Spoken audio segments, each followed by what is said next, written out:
বাহারি রঙের ফুলের গন্ধে এই গদখালি বাজার, চারপাশের পরিবেশটা কেমন মৌ মৌ করছে, কেমন একটা স্নিগ্ধতা ও সতেজতায় মন চনমনে হয়ে উঠছে।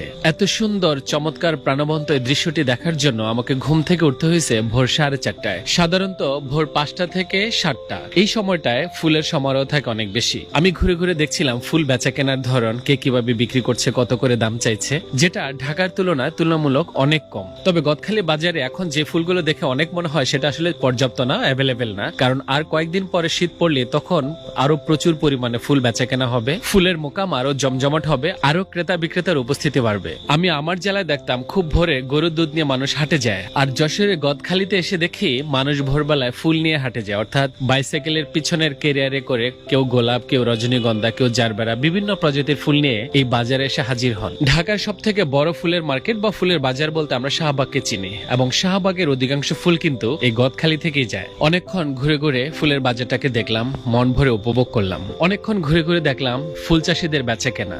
যশোরে গদখালির এই ফুল চাষিদের জন্য অনেক অনেক শুভকামনা থাকলো, সেই সাথে শুভকামনা আপনাদের সকলের জন্য।